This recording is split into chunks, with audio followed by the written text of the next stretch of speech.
Hello everyone, आज हम करेंगे क्लास 5th का हिंदी का चैप्टर नंबर 5 जहाँ चाहा वहाँ रहा। इसके क्वेश्चन आंसर, शब्द अर्थ, वर्ड मीनिंग वगैरह जो भी बन सकता है वो। सबसे पहले लक्षित अधिगम परिणाम यानी कि आपके TLOs जो हैं इस चैप्टर में क्या हैं, क्या क्या जो है बच्चों को इससे आ जाना चाहिए। तो सबसे पहले कि इला सिंचानी के बारे में उन्हें पता होना चाहिए क्या है, उसके बारे में वो बता पाएँ।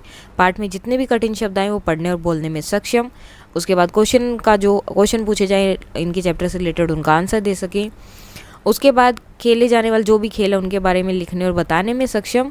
अलग अलग प्रकार की जो भी आर्ट्स होती है, कला होती है, उनके बारे में उनको सीखें और मतलब अपने जीवन में उनका यूज़ कर सकें।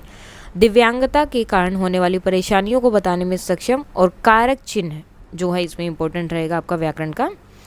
यहाँ पर ये जो है नए शब्द हैं: तख्ती, फुर्ती, बूटियाँ, परीक्षा, दाखिला, निम्बोरी, कुदरत, टाको, सांझ, चुनौती, जिद, दाखिला, नमूने, कासीदाकारी, प्रदर्शनी, ज्यामितिया, रूपैली, चिकनकारी, सुरक्षा, पेंगे, कढ़ाई, सावन, माहिर, नवीनता, परिधान, विष, अनूठी, अमृत, मिसाल, खास, जंजीर और कांथा। तो ये जो एक्चुअली ये चैप्टर में ही बहुत सारे आपको वर्ड्स जो हैं अलग अलग देखने के मिलेंगे, इसलिए इसमें बहुत ज़्यादा जो है न्यू वर्ड्स आए हैं। शब्दार्थ: टाका क्या होता है? हाथ की सिलाई। माँ ने राम की शर्ट में टाका लगाया, मतलब जब हाथ से सिलते हैं सुई के साथ उसे। अनूठी, अद्भुत, अद्भुत होता है त आएगा यहाँ पर। ईला की कढ़ाई की कला अनूठी है। मिसाल, उदाहरण: अब्दुल कलाम हमारे लिए देशभक्ति की मिसाल है। विष, जहर, सांप के काटने पर विष पूरे शरीर में फैल जाता है। कुदरत, प्रकृति, जल प्रकृति की अनमोल देन है। माहिर, अव्वल, सीता पढ़ाई के साथ ही खेलों में भी माहिर है। पोशाक: कल हमारे गांव में परिधानों की प्रदर्शनी लगेगी। इस्तेमाल, प्रयोग: हमें पीने के लिए हमेशा शुद्ध जल का इस्तेमाल करना चाहिए। नवीनता, नयापन, ईला की कढ़ाई में नवीनता थी। बेमिसाल, ईला के अंदर अनूठा आत्मविश्वास था। दिए गए शब्दों से रिक्त स्थानों की पूर्ति कीजिए। मिसाल, कमाल, अतिरिक्त, रूपैली। अब इन्हीं को लेकर यहाँ पर हमें बढ़ना है। ईला की हिम्मत की अनूठी क्या थी? मिसाल, यानी कि ये जो है फर्स्ट वाले में आएगा। पल्लू पर भरवा टाके अपना कमाल दिखा रहे थे, ये सेकंड पे हो गया, ये थर्ड पे एंड ये फोर्थ पे। ईला को पता नहीं था कि परीक्षा के लिए उसे अतिरिक्त समय मिल सकता है। ईला सुनहरी रूपैली बूटियां उकेरते थकती नहीं है। फर्स्ट क्वेश्चन है, ईला सिंचानी क्या काम करती थी? तो कसीदाकारी का काम करती थी वह। ईला कहाँ रहती थी? गुजरात के सूरत जिले में। ईला अपने पैरों से कौन कौन से काम करती थी? ईला अपने पैरों से दाल भात खाना, दूसरों के बाल बनाना, फर्श बुहारना, कपड़े धोना, तरकारी काटना, कसीदाकारी करना आदि काम करती थी। ईला ने कहाँ तक पढ़ाई की थी? तो ईला 10वीं तक पढ़ पाई थी। ईला ने कसीदाकारी आएगा यहाँ पर, कुछ जगह पर ये गलत है तो प्लीज़ ठीक कर लीजिएगा। कसीदाकारी का काम कहाँ से सीखा? तो अपनी माँ और दादी माँ से। ईला सचानी का बचपन कहाँ बीता? वे बचपन में किन खेलों को और क्यों नहीं खेल पाती थी? ईला सचानी का बचपन अमरेली जिले के राजकोट गांव में अपने नाना के यहाँ बीता। वे बचपन में पकड़म पकड़ाई, विष अमृत, पिट्ठू और गिट्टी खेलने वाला खेल आदि नहीं खेल पाती थी क्योंकि उसके हाथ काम नहीं करते थे। जहाँ चाह वहाँ राह का क्या अर्थ है? इस पंक्ति का अर्थ है जो हम मन में ठान लेते हैं उसे हम पूरा कर ही लेते हैं। उसके बाद ग्रामर का पोर्शन आपका आता है जिसमें आपको कारक चिन्ह लगाने। अब कारक चिन्ह कौन से होते हैं? जैसे की, का, में, पर, ये सब क्या होते हैं आपके कारक चिन्ह।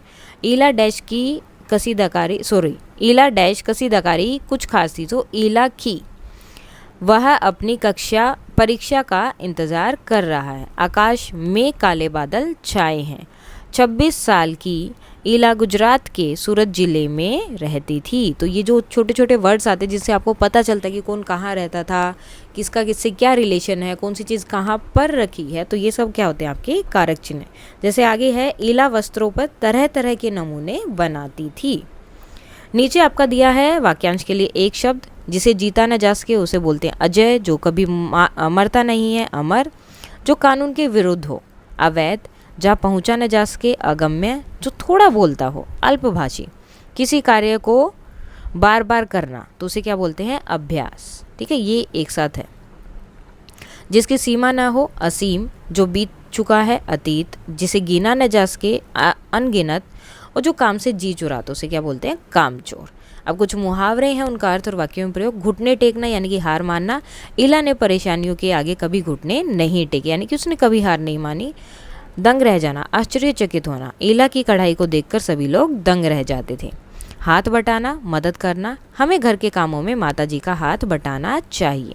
जी चुराना, कोशिश न करना। हमें पढ़ाई से कभी भी जी नहीं चुराना चाहिए। दांत खट्टे करना, पस्त करना। भारतीय सेना ने पाकिस्तानी सेना के दांत खट्टे कर दिए। उसके बाद है सृजनात्मक लेखन। ऐसे कुछ खेलों के नाम लिखिए जो आप बहुत सारे बच्चों के साथ खेलते हैं, जैसे खो खो, कबड्डी, क्रिकेट, दौड़। तो ये आप अकेले तो नहीं करते ना, बहुत सारे बच्चों के साथ खेलते हैं। यदि इला तुम्हारे विद्यालय में आए तो उसे किन किन कामों में परेशानी आएगी और आप उसकी मदद कैसे करेंगे। कौन से कामों में परेशानी आएगी, बैग से किताब निकालने में, लिखने में, लंच करने में, छुट्टी के समय बैग उठाकर घर जाने में और खेलने में। तो आप सहायता कैसे करेंगे, बैग से उसकी किताब निकाल कर देने में, जल्दी लिखने में, उसका लंच निकाल कर डेस्क पर लगाने पर, छुट्टी के समय उसका सारा सामान बैग में रखकर बैग बंद करके उसे वैन तक लेके जाने में। और हम उनके साथ खेल भी खेल सकेंगे जिसमें वह सरलतापूर्वक खेल सके, जैसे कि अंताक्षरी। तो ऐसे खेल में वो आराम से खेल सकती हैं। पहले कुछ कठिन शब्द। भरवा, रू पहले, बटोरकर, अतिरिक्त, कसीदाकारी, प्रदर्शनी, काठियावाड़, ज्यामितीय, पारंपरिक और आकृति। अब शब्दार्थ हैं कमाल। कमाल का मतलब गजब का। बटोरकर, समेट कर, सब चीज़ों को इकट्ठा किया।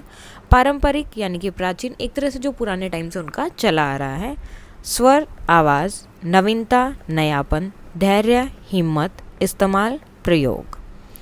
विलोम शब्द।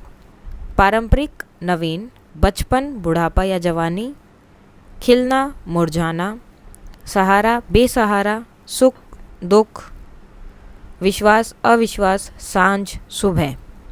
उसके बाद वचन बदलो है झूला, झूले, सुई, सुइयाँ, रस्सी, रस्सियाँ, वस्त्र, वस्त्रों, कपड़ा, कपड़े। स्थान यहाँ पर फिल करना है। इला ने डैश तक की पढ़ाई की थी, तो कौन सी, 10वीं कक्षा तक। इला की माँ और दादी माँ डैश का काम करती थी, क्या काम करते थे वो, कसीदाकारी का। इला ने धैर्य और विश्वास ने डैश को भी झुटला दिया, किसको, कुदरत को। इला की हिम्मत की मिसाल हैं ये कढ़ाई के अनूठे नमूने। इला अपना सारा काम किससे करती थी, अपने पैरों से। अब ये जो है संज्ञा वाले शब्द हैं, संज्ञा है यानी कि नाम वाले शब्द हैं, और कुछ काम वाले शब्द तो उनको अलग अलग करना था यहाँ पर। जैसे कि यहाँ दिया है कसीदाकारी, बूटियाँ, रेशम, चिकनकारी, झूला और सब्जी। उसके बाद है सजाना, पिरोना, करना, काटना, झूलना, उकेरना। ये सब क्या हैं, आपके काम वाले शब्द, और ये क्या है, नाम वाले शब्द। ये था आपका चैप्टर जहाँ जहाँ वहाँ आके एक्स्ट्रा क्वेश्चन जो भी मतलब पार्ट बन सकता था वो सब। अगर इसमें कोई भी डाउट है तो आप कमेंट करके बता सकते हैं।